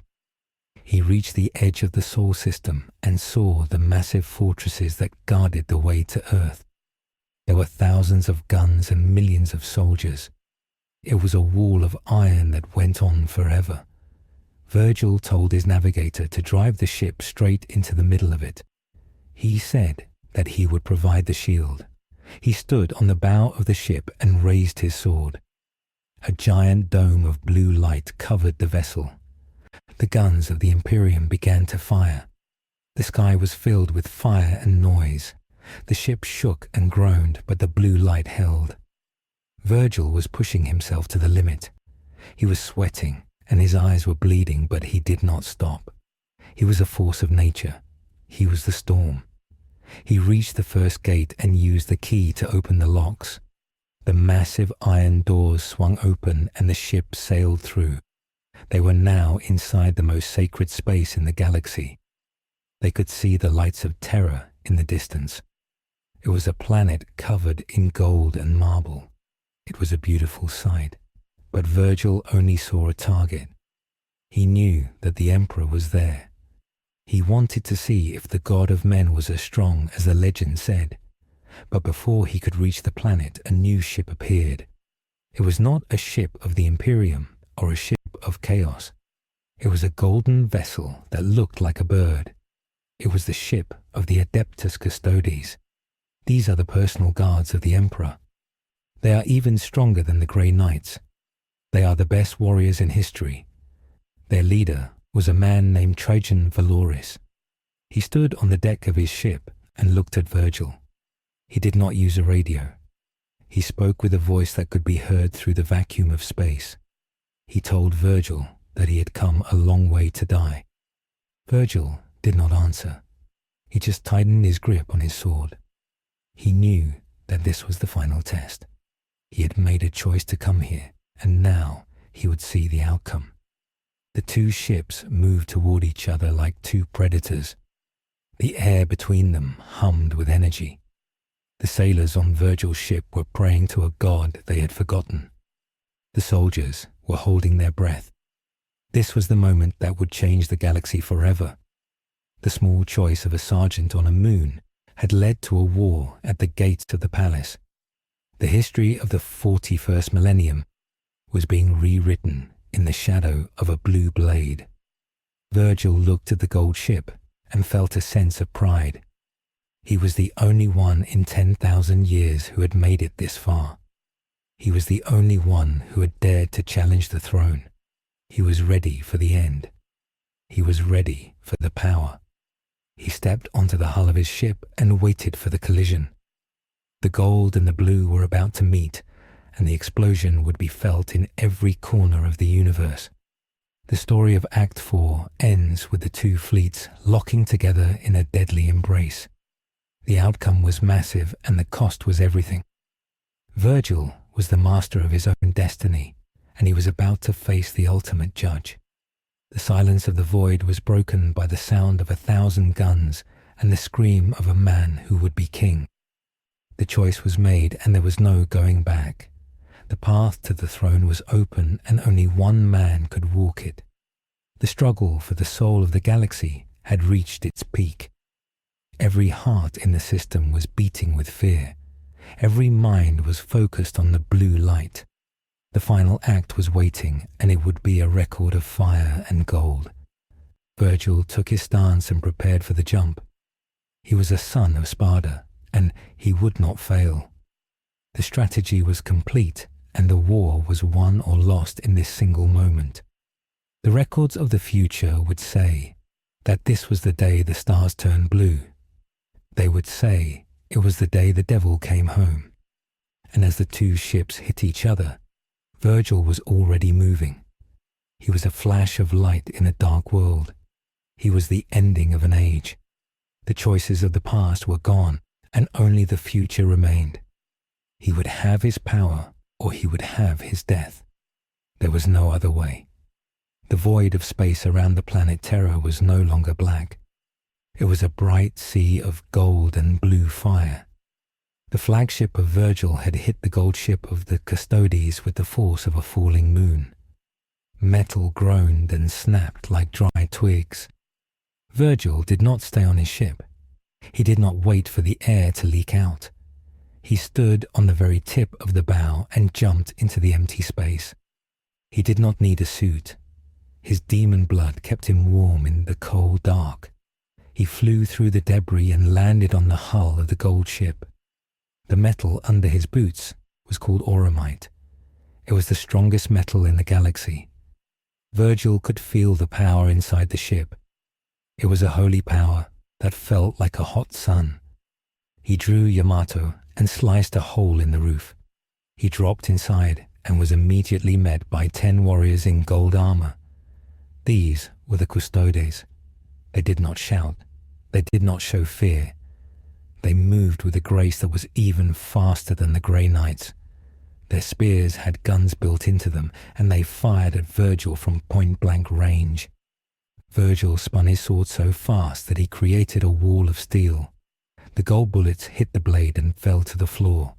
He moved forward and used his elbows and knees to hit the warriors. He did not want to kill them all yet, because he wanted to see how they fought. He found that they were perfect. They worked together like parts of a clock. Every time he tried to strike, one another would move to block him. Vergil had to use his full speed. He vanished and reappeared behind the leader. He used the hilt of his sword to strike the back of the golden helmet. The warrior fell forward, but did not die. Vergil kept moving toward the bridge of the ship. He reached the main doors and found Trajan Valoris waiting for him. Trajan was the leader of all the Custodes. He held a giant axe that crackled with white electricity. He told Vergil that no one enters the palace of the emperor and lives. Vergil told him that he had heard that before. The two of them fought in the narrow hallway. The walls melted from the heat of the axe and the blue sparks of the sword. Trajan was stronger than any human Vergil had ever seen. He was as strong as a demon lord. He swung his axe and it cut through the floor and the ceiling. Vergil had to jump and flip to stay alive. He used his summoned swords to create a distraction. 100 blue blades flew at Trajan at once. Trajan used his axe to swat them away like flies, but the distraction worked.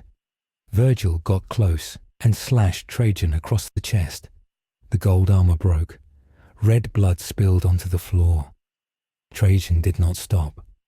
He grabbed Vergil by the throat and threw him through a bulkhead. Vergil crashed into a room filled with computers. He stood up and felt his ribs healing. He realized that this fight would take too long. He did not want to win a duel. He wanted the throne. He used Yamato to cut a hole in the air. He stepped through a portal and vanished from the ship. He reappeared on the surface of Terra. He was standing in front of the Lion Gate. This was the entrance to the Imperial Palace. It was a wall that was miles high and covered in thousands of cannons. Millions of soldiers were standing on the walls. They saw the blue man appear and they opened fire. The ground turned to fire. Vergil ran toward the gate. He was moving so fast that he looked like a blue line on the ground. He ran up the side of the wall. He was running vertically while bullets rained down on him.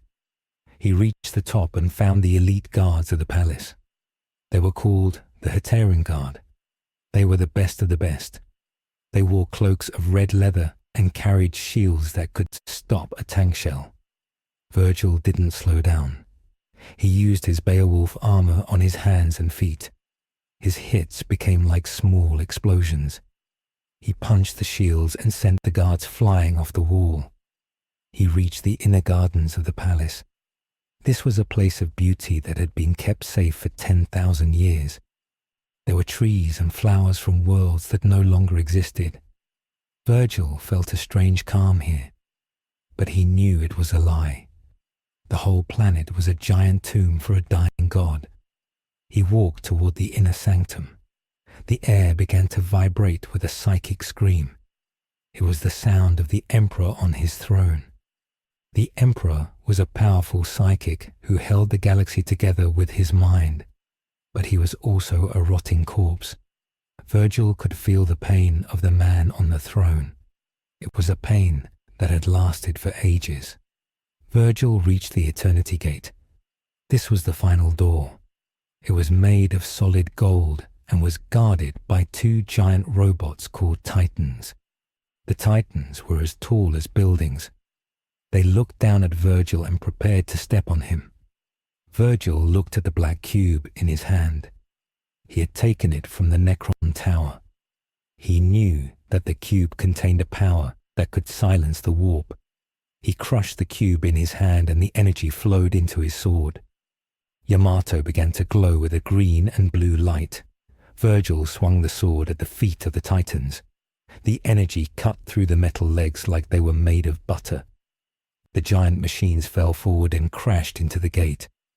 The explosion was so big that it could be seen from space. The Eternity Gate was broken.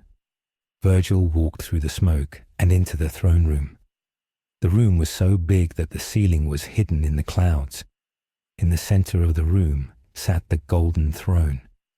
It was a massive machine made of gold and wires. Thousands of tubes ran from the machine into the body of the Emperor. The Emperor looked like a skeleton in a suit of armor. His skin was like old paper. His eyes were gone, but his mind was still there. Vergil felt a voice in his head. It was a voice that sounded like 1,000,000 people speaking at once. The voice told Vergil that he was not the first to come here seeking power. It said that many had tried, and all had failed.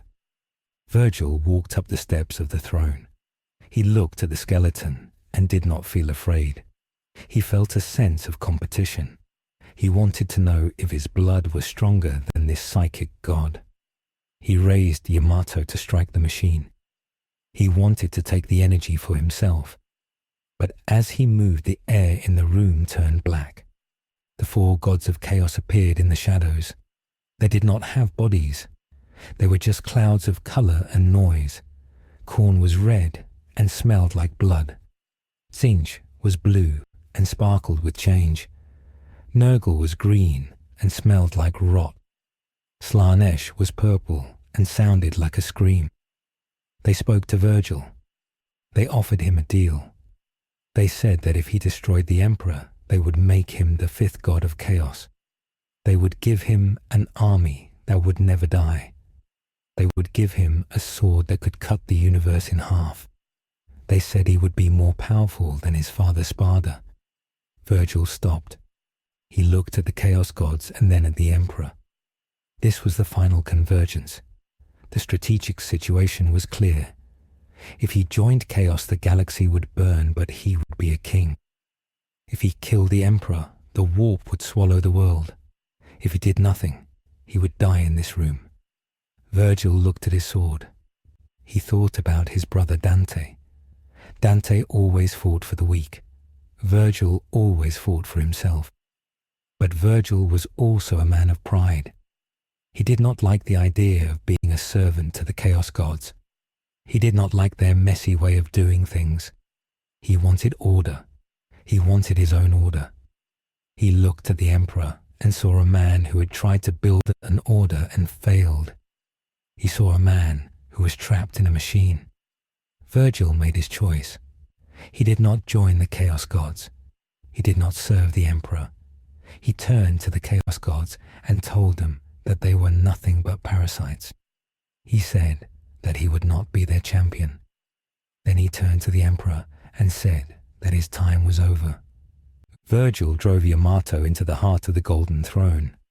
He did not hit the Emperor. He hit the machine. He wanted to release the energy that was trapped inside. The machine exploded with a white light that was brighter than a star. The psychic scream of the Emperor became a roar of joy. For the first time in 10,000 years, the Emperor was free. His soul flew out of his body and into the warp. But the cost was massive. Without the throne, the gate under the palace opened up. A giant hole into the warp appeared in the middle of Terra. Millions of demons started to pour out. The planet began to break apart. Vergil stood in the middle of the storm. He was absorbing the energy of the throne and the soul of the Emperor. His body was changing again. He grew larger. His armor became gold and blue. He had wings of light. He was no longer just a son of Sparda. He was something new. He was the master of the gate.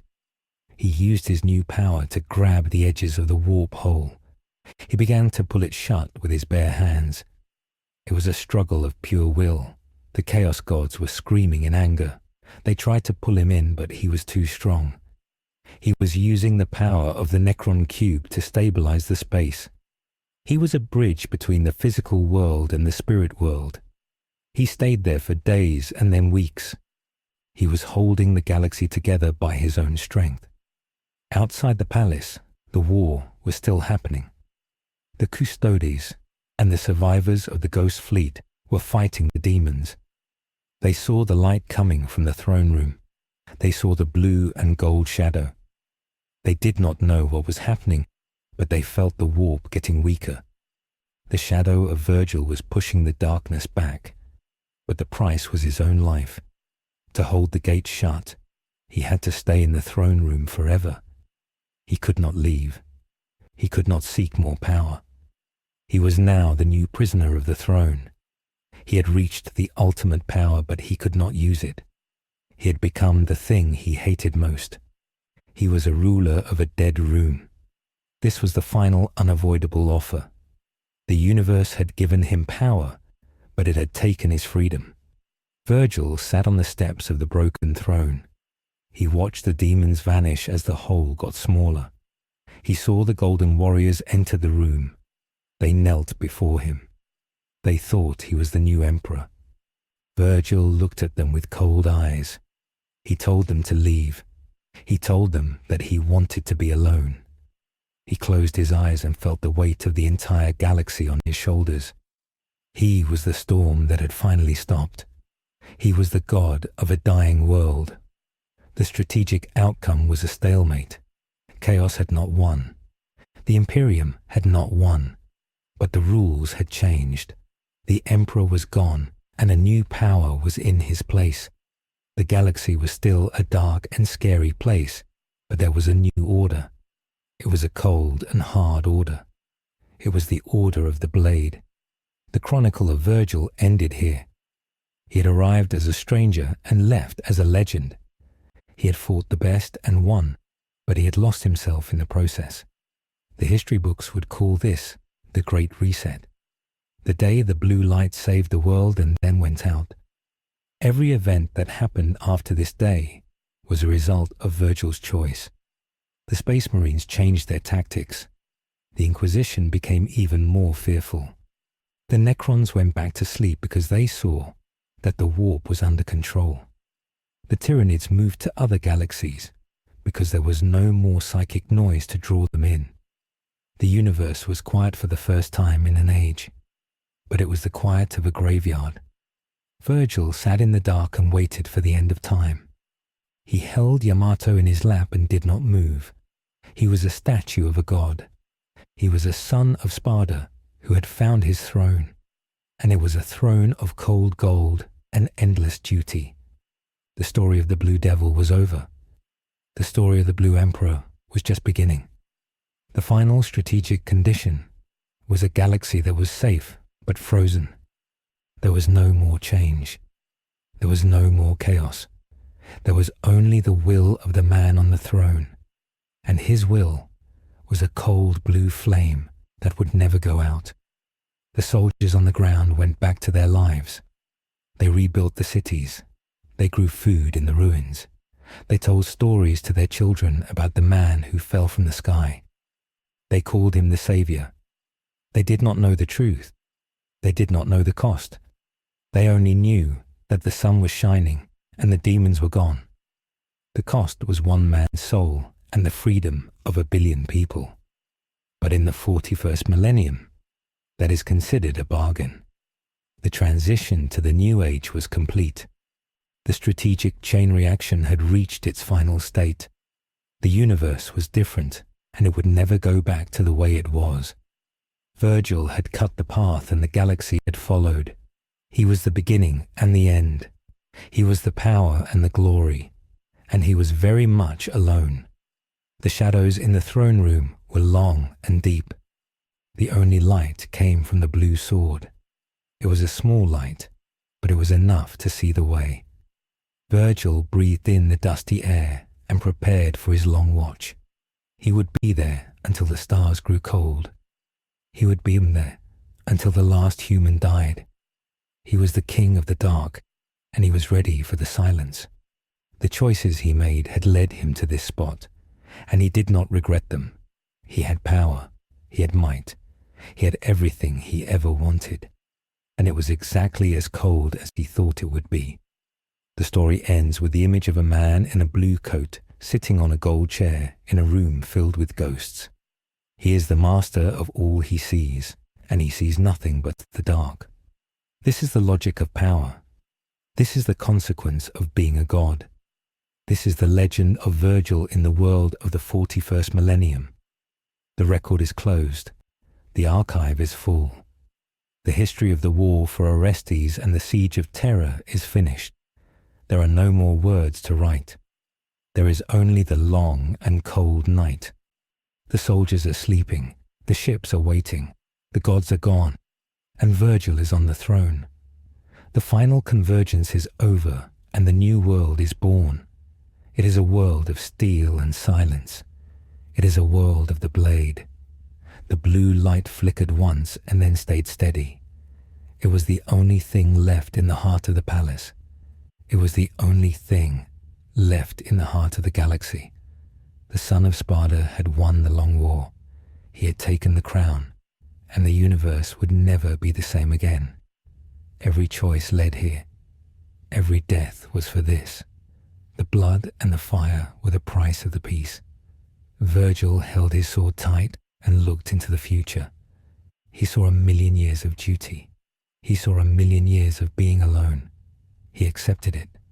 He was the only one who could do it. He was Vergil, and he was the Emperor now. The story of the man and the machine was done. The story of the god and the galaxy was starting. The record ends with a single sound of a sword being sheathed in the dark. It was a sound of finality. It was the sound of an ending, and it was the sound of a new beginning. The blue shadow had become the gold light, and the light was enough. The narrative of the chronicle is complete. The events are supportable through the logic of the law and the behavior of the factions. The strategic reversal was total. The outcome was massive. The cost was absolute. Vergil is the king of the world and the prisoner of the stars. The history is recorded, and the archive is sealed.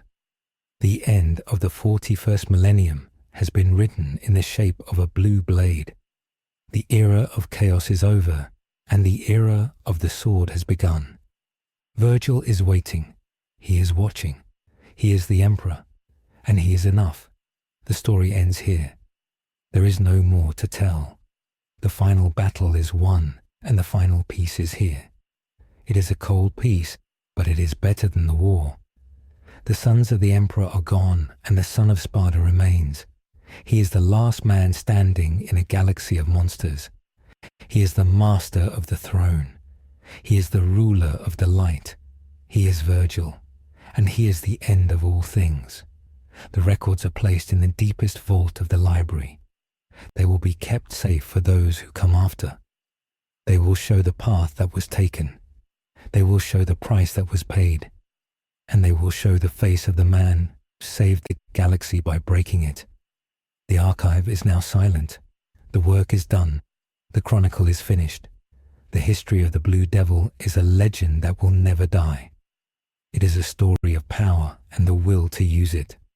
It is a story of a son who surpassed his father and his gods. It is the story of Vergil, and it is the story of the end of the world. The silence of the throne room is the final answer to every question. The power is there. The throne is occupied. The galaxy is safe. And the man in blue is finally at rest. He is the king. He is the god. He is the sword. And he is the light. The scale of the silence that fell over the galaxy was more terrifying than the noise of the war had ever been. It was the silence of a tomb made of gold and cold blue light. The records of the High Lords of Terra were placed into boxes of heavy lead and hidden in the deepest basements of the palace. These records told a story of a universe that was no longer screaming because it had no voice left. The light of the Astronomicon had changed its color. It was no longer the warm gold of the Emperor. It was now a steady and sharp blue beam that cut through the darkness of space like a giant knife. This blue light did not just show the way for ships to travel. It acted like a wall that the monsters of the warp could not cross. The navigation of the void became much safer, but it also became very cold. There were no more visions of angels or voices of the dead in the ears of the sailors. There was only the sound of a low hum that never stopped. Captain Severus lived for another 50 years after the day the gate was closed. He never spoke to anyone about what he saw in the throne room. He spent the rest of his life training new space marines in a different way. He taught them that armor was just a heavy box, and that speed was the only thing that mattered. He told them to fight like the wind and to never stop moving. When he finally died, he was looking at the blue sky of terror, and his last word was a whisper of the name Vergil. The Adeptus Mechanicus did not understand how the new machine onto the throne worked, but they did not care because it was perfect. They saw that the energy waste was gone and the machines were running better than they had in 10,000 years. They called it the Age of Perfect Logic.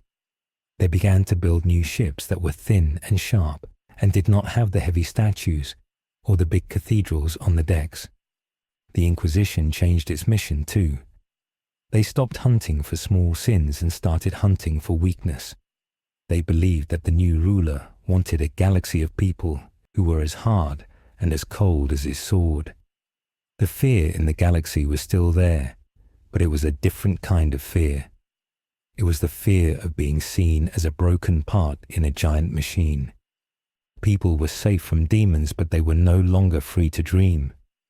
The records show that people forgot how to make art or music that was not about the blade. Everything became a tool for the order. The Tyranids did not come back to this part of space because their hive minds felt the cold order and knew there was no meat left to eat. The galaxy had become a place of iron, and there was no life for them to steal. The Necrons stayed in their tombs because they saw that the living were already acting like machines. They decided to wait for another 1,000,000 years to see if anything would change. The Chaos Gods were still out there in the deep dark, but they were like wolves standing outside of a very high wall. They could see the blue light, but they could not touch the souls of the people inside. They waited for the man on the throne to get tired or to make a mistake. But the records say that Vergil never moved. He sat on the steps of the throne with his sword in his lap and his eyes closed. He had become a part of the palace itself. His skin was the color of stone, and his hair was like white frost. He was the master of the galaxy, and he was the loneliest man in the universe. He had reached the top of the mountain and found that there was nothing there but the wind. The final entry in the campaign archive says that the 41st millennium ended not with a bang, but with a click of a scabbard. The universe was safe and the war was over. But the cost was the soul of every human being. They were now just parts of a blue dream that belonged to a son of a god. The light of the throne will shine until the stars grow cold, and the name of Vergil will be the last thing remembered in the dark. The archive is now closed, and the truth is buried under the palace. The watch continues, and the sword is always ready